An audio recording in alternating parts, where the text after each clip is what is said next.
So we're going to spend some time working with the inverse trig functions. So let's take a look first of all at the sine function, y equals sine of x. Now you can zoom out a little bit if you want. This function goes on and on forever in either direction. So what does that tell us about the domain of this function? The domain of the sine function is pretty much everything, negative infinity to infinity. Okay. How about its range? What's the range of the sine function? The range would be the y coordinates, right? So the y coordinates, what's the biggest that the y coordinate could be for a sine value? 1. 1. Good. Right up here. And the smallest would be? -1. -1. -1. Thank you. Thank you, both of you. So the range would be -1 to 1. Brackets or parentheses on that? Brackets. Brackets, yes, well done. Brackets. Now, you might remember when we found the inverse function, we did a little practice at the beginning of the course that the x and y's flip. Now you can do that quite nicely in Desmos. I just wrote x equals sine of y instead of the other way around. And I get something like this. So you can again zoom out and you see that, oh, okay, I've got the flip or reflection around the line y equals x of the sine function. Except there's a problem with my blue graph. Let me shut off the red graph so it's not a distraction. Is this a function? No. No, it's not a function. So what we can do is we can kind of trim it a little bit, cut it down so that it is a function. Now, I could cut it down, so let's see. Take the sliders, I'll take the bottom one and move it up. And I could cut up to here, say 0. And then I can move the top one down, say to, I don't know, pi. But the problem is the domain and range don't line up like they're supposed to. So if you remember what happens when you go from a function to its inverse function, the domain and range switch. Now, if I just leave it as it is with the range -infinity to infinity, I'm not going to have a function. So I got to trim it down a little bit. But I would like the domain to be everything from -1 to 1.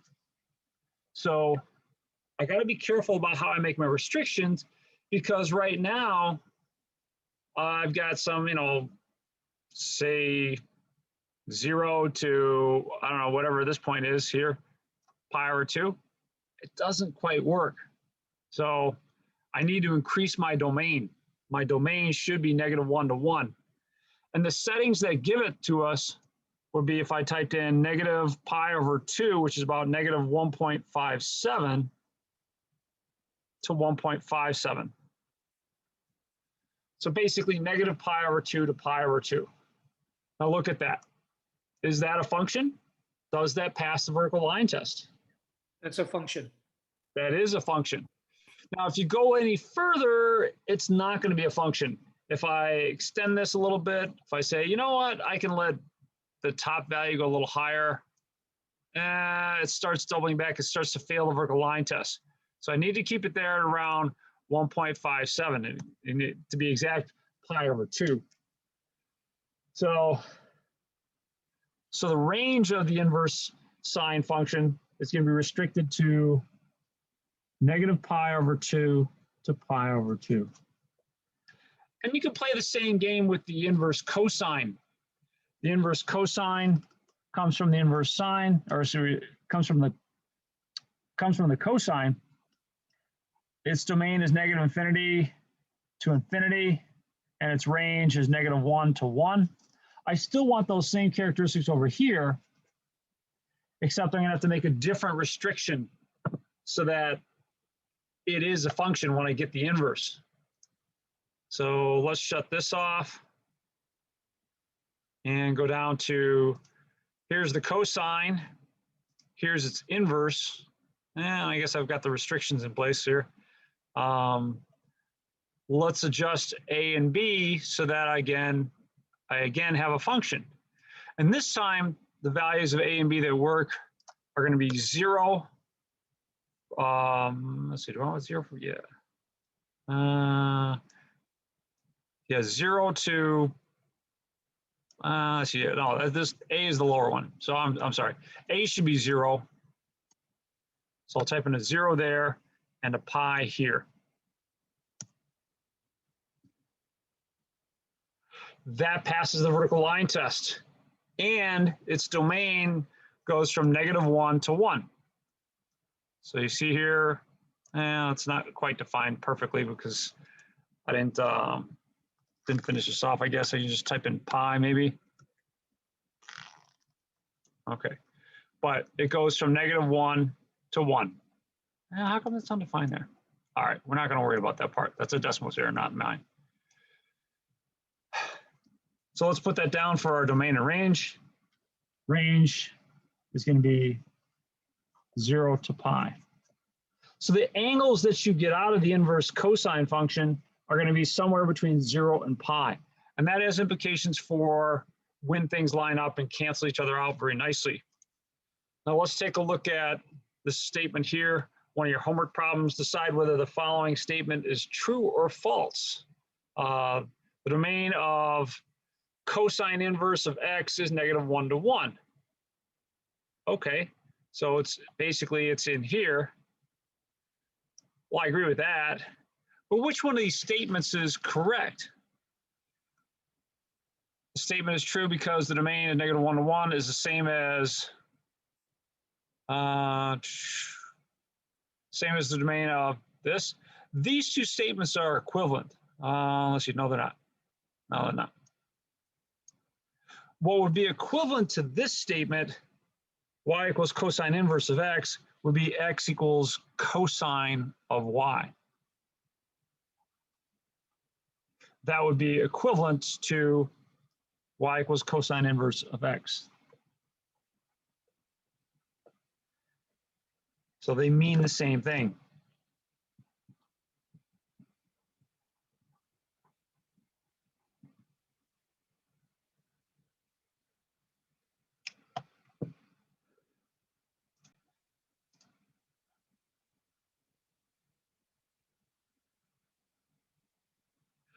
All right, so let's go back here. The statement is false because the domain for cosine inverse is -infinity to infinity. Well, we know that's not true. We just talked about the domain. The domain is going to be -1 to 1. Statement is false because the range of cosine is -infinity to infinity. Again, that one's false. Statement is true because the range of the cosine inverse is -1 to 1. A range of cosine is -1 to 1, the same as the domain of the cosine inverse. Ding, ding, ding, ding, ding. Question D.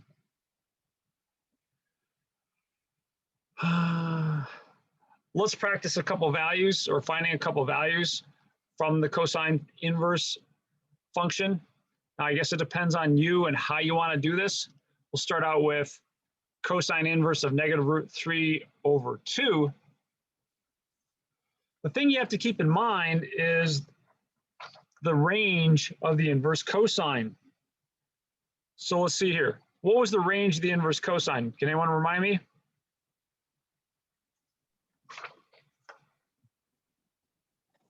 Could you remind me if there was 0 to pi. 0 pi, thank you. 0 to pi. So what we're looking for is some angle in the range of 0 to pi that has a cosine or x coordinate of -√3/2. What angle is that going to be? You can tell it to me in degrees or radians, it's up to you. 5 pi over 6. Yeah, 5 pi over 6. I like it that you gave it to me in radians. Calculus is done in radians, and you're going to need to get really comfortable with those. Now, if you're really stuck and you're like, oh my gosh, I don't know what it is, your calculator can help you out. So let me clear out this and clear this mess here. I'm going to first put my calculator in degree mode. Why degree mode? Because if I tried to do this in radian mode, I wouldn't recognize it.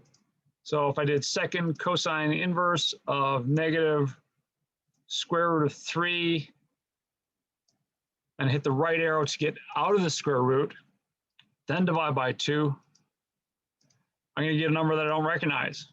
I go, what's that? But if I had my calculator in degree mode, I'm pretty sure I'd recognize the answer. So let's do this again. Cosine inverse of root 3 over 2. Oh, 150. Yeah, got it. 5 pi over 6. And if you wanted to go back and check, you could confirm this answer up here in radians is 5 pi over 6.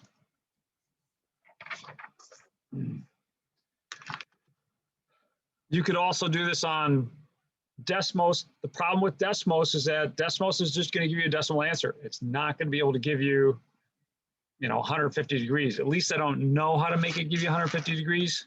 So, but you still can work with it. Let's try some more here. A lot of these problems ask you to do one function and then another one. So the cosine inverse of the cosine or the sine inverse of the sine, that kind of thing. Let's see which one do I want to start with. All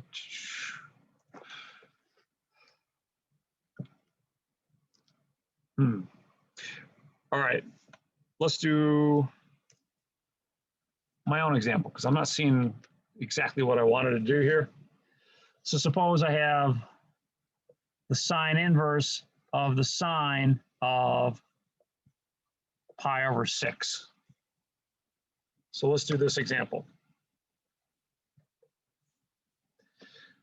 Well, sine of pi over 6 is just going to be the y coordinate at that point. So you take out your little unit circle, 5 pi over 6, or pi over 6 is 30 degrees. The y coordinate is 1/2. So this is equivalent to sine inverse of 1/2. Now you want to find the angle whose sine is 1/2. Keep in mind though, the range of the inverse sine. The range of the inverse sine is negative pi over 2 to pi over 2.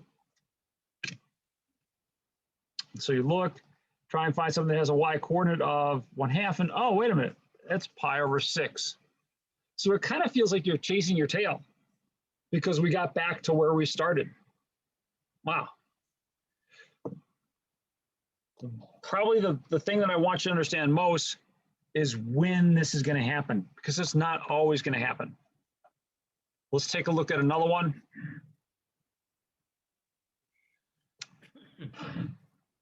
Let's take a look at the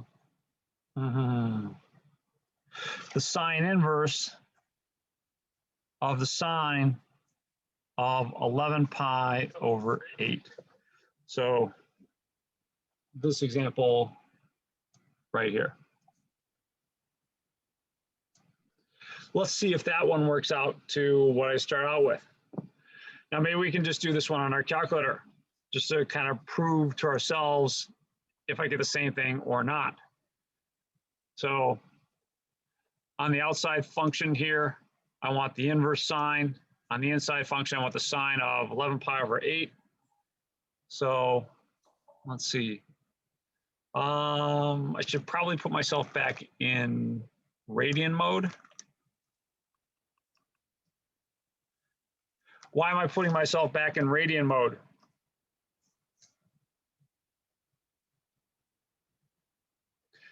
It's because this angle is in radians. So, okay. Let's see. So we're in radians. I want to do the inverse sine. So second sine inverse, which has nothing whatsoever to do with its reciprocal function, the cosecant, of the sine of 11 pi divided by 8. Now I don't know what 11 pi over 8 is, but it's certainly going to be bigger than pi. And it should be a positive number. I'm getting a negative number. Ugh. Let's compare that to 11 pi divided by 8. Did we get the same thing? I don't think so. We got something much different. Let's see if we can't figure out what we got. Personally, I mean, to me, I think the best answer is in radians, or is to work with this in degrees. So let's figure out how to calculate 11 pi over 8, turn that into degrees. What would 11 pi over 8 be, or how do I figure out 11 pi over 8 is in degrees?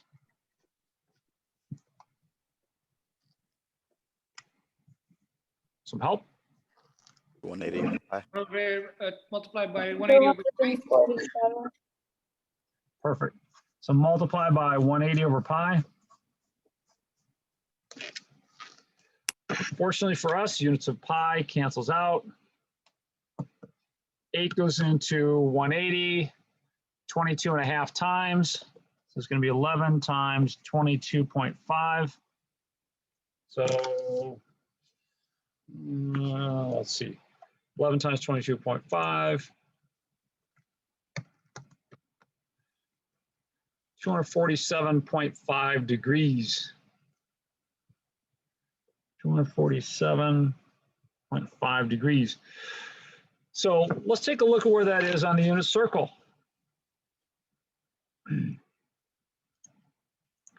247.5 is going to be right here. So there's going to be some point here with a y coordinate the same as what we got. But if you keep an eye on the range of the inverse sine, the range of the inverse sine goes from negative 90 to positive 90, or negative pi over 2 to positive pi over 2. So it's not in the inverse, the range of the inverse sine. It's over here. I need something over here. So what I have to do is I have to reflect this angle to something over here. Let's think on that a little bit. So this is 247.5.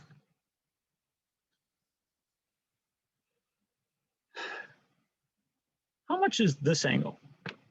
How much is that going to be?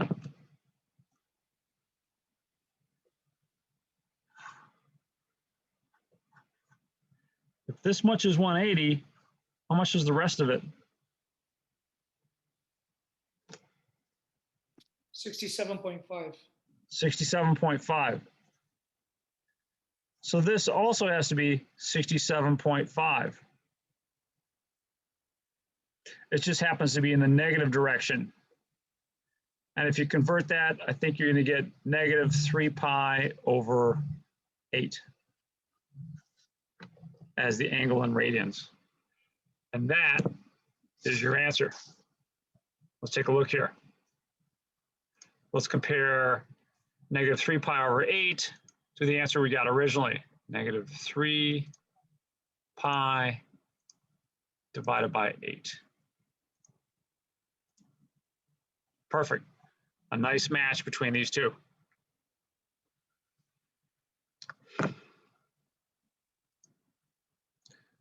So negative 3 pi over 8 is your answer there. One kind of cool thing though is you can tell when these things are going to cancel nicely. Are these going to cancel? Am I going to get what I started with or no? Let me help you understand that. So I've got another Desmos link that I'm going to share with you.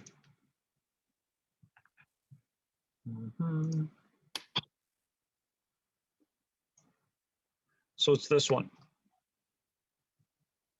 Let me put that one in the chat.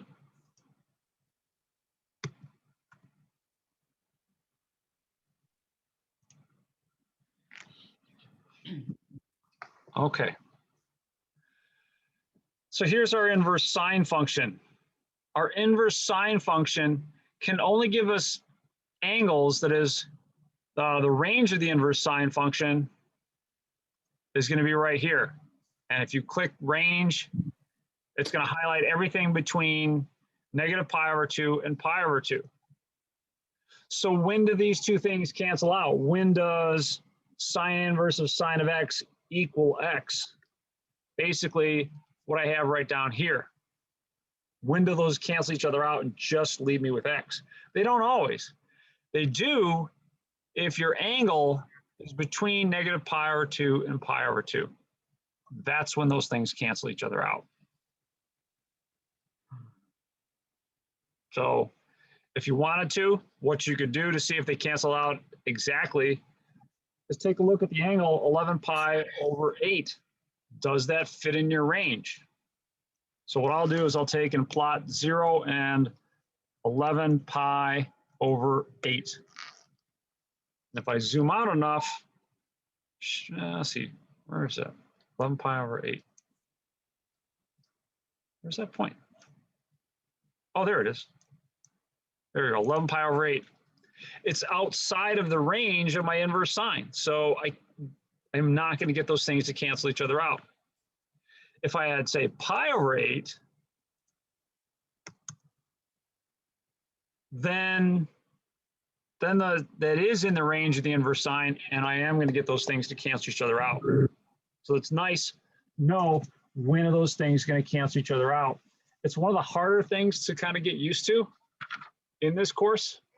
That's why at the beginning of the course, we started out with a little review of inverse sine, or it's not inverse sine functions, but inverse functions.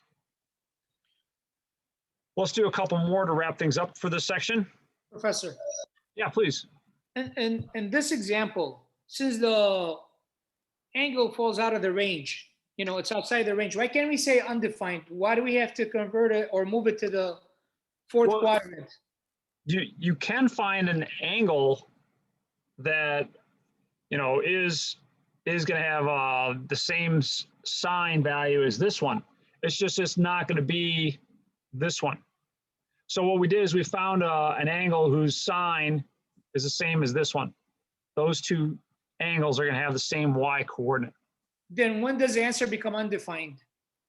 The answer becomes undefined if this value is outside of the domain of the inverse sine. And that's a great question. So let's look back and remind ourselves what the domain of the inverse sine is. The domain of the inverse sine is -1 to 1. A problem that tricks people out a lot of times is if I ask them the sine inverse of, say, pi over 2. So sine -1 of pi over 2. Well, let's just look at pi over 2 for a second. And it's a great question, Durade. I appreciate that. So pi over 2 is 1.57, et cetera.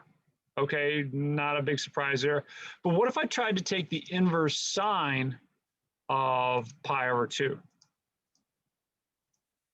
Now what's going to happen? Any predictions, Durade? I'm sorry? I said, any predictions? What's going to happen when I press the enter button? I'm expecting the same answer. Okay, well, let me remind you that the domain of the inverse sine function is -1 to 1.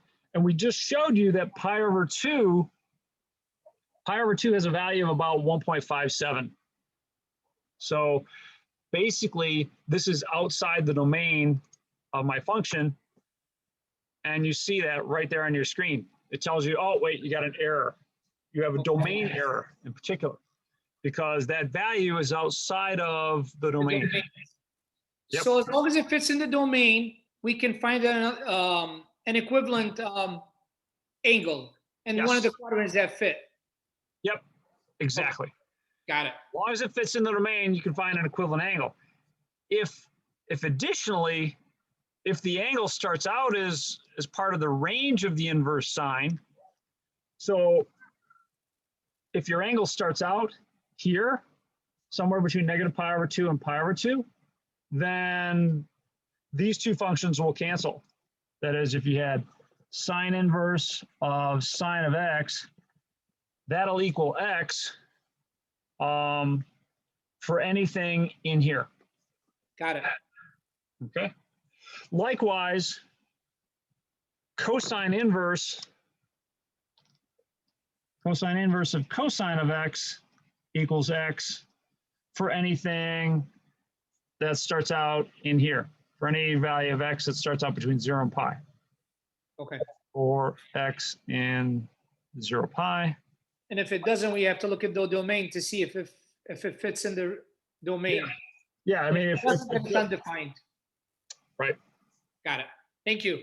Yeah, no, great question. Thank you.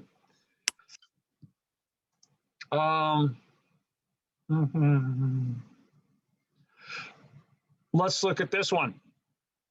And let's try and convince ourselves whether or not we think that this is going to end up equaling -6 pi over 7 or not. So let's think here. We got cosine inverse of the cosine of -6 pi over 7. And I'm just copying that down. A good test question, and I don't know how I can do this on WebAssign, but I can certainly try, is that equal to -6 pi over 7, true or false? True. True? Do we agree with Drade? Yes. Yes? All right. So your friends are with you, Drade. Well, in order for this to be true, Oh, it has to fit in the domain or in the range first. I'm sorry. that angle has to be in the range of the inverse cosine. What's the range of the inverse cosine? 0 to pi. 0 to pi. 0 to pi. Oh, so it can't be a negative. Yeah, it can't be negative. Yeah, so this Negative. is going to be false. False because -6 pi over 7 is not in the range of the cosine inverse. So it can't be true. Yeah, we don't even have to convert this to degrees or playing around, anything like that. It's just not true. So you can find an equivalent angle that, you know, will have the same value of cosine. It's just not going to be -6 pi over 7. So in fact, let's take a look at that angle a little bit and see if we can't figure out what to do.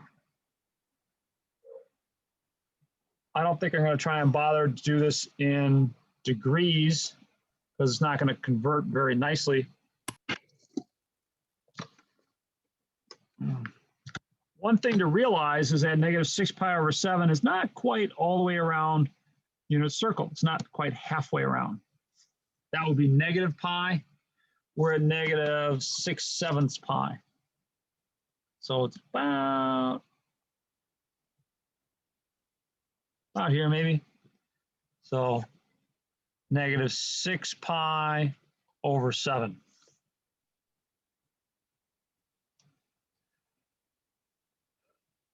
Now, wherever that takes us, there's some x coordinate there. And that x coordinate is the value of your cosine. Okay, that's great. There's another place on the unit circle that has that same x coordinate.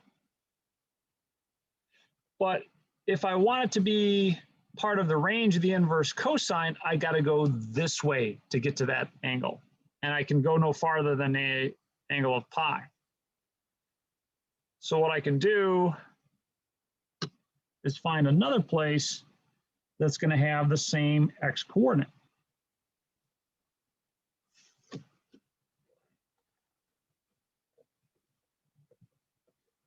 I'm not worried about the y coordinate because I'm only worried about the cosine. What angle is this going to be?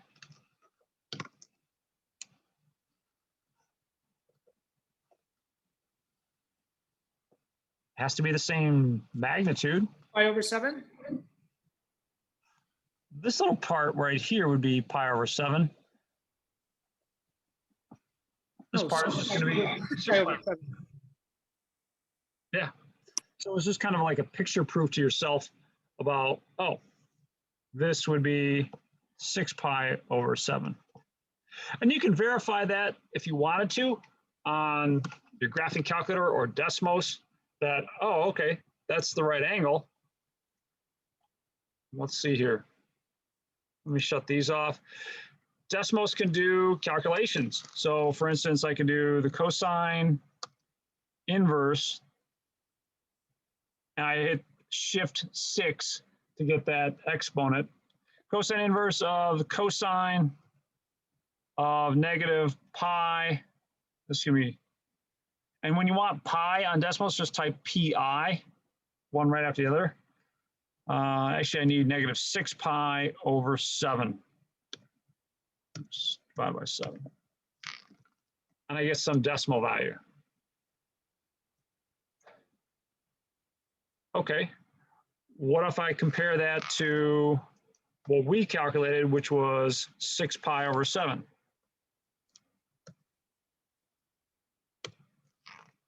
I get the same answer, don't I? So my answer to this problem was correct. Done, done, done, done.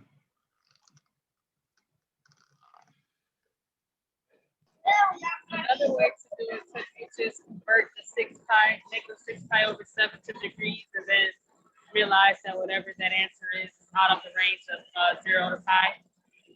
You could, sure, sure. But just by the fact that it's negative, you know, hopefully you don't have to spend the time to convert, because the fact that this negative means it can't be in a positive interval like that. So at that point you might say, oh, well, yeah, this won't be in this interval because it's negative, not positive. But you could, yeah, you could convert it to degrees and say, well, wait a minute. Yeah, it's worth noting that the range of the cosine in degrees would be 0 to 180. And the range So of the it's always inverse, going to be positive. yeah, it's always going to be positive. Whereas the range of the inverse sine is a little bit weird because range of the inverse sine goes between negative 90 degrees and 90 degrees. And I certainly have sympathy for everybody. You know, thinking about radians is not something that comes easily. I mean, forever and a day you've been working with degrees, and all of a sudden you get stuck with this strange unit here. Awesome.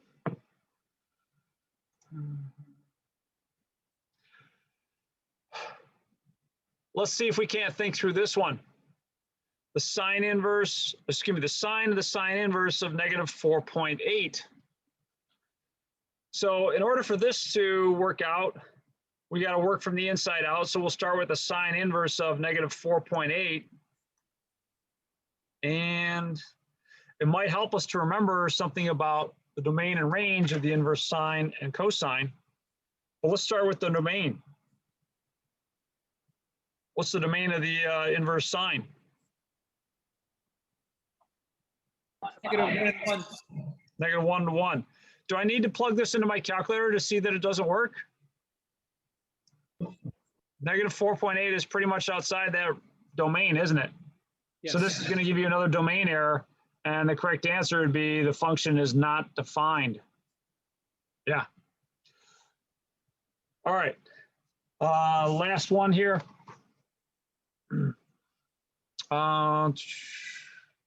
This one, kind of a cute one. And let's take a look at that.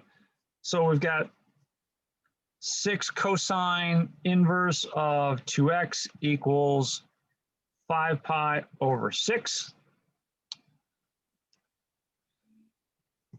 What I would do with this one first is, let's see, wait, did I copy that down right?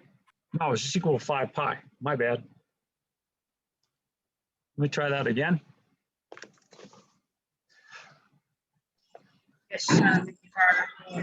Cosine inverse of 2x equals 5 pi.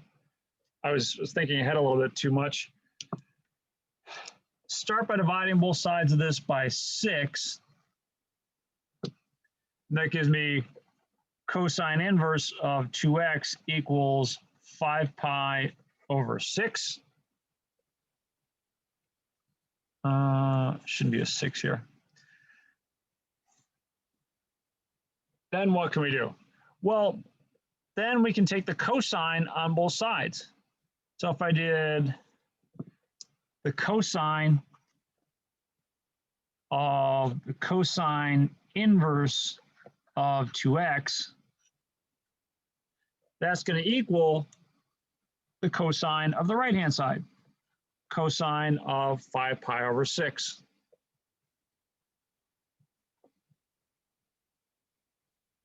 These two cancel each other out. That leaves me with 2x.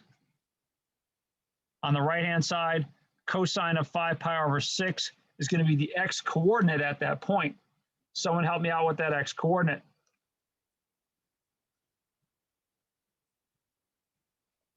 What's your unit circle say, or what's your calculator say? Or decimals? 150. 150, so what's the x coordinate there?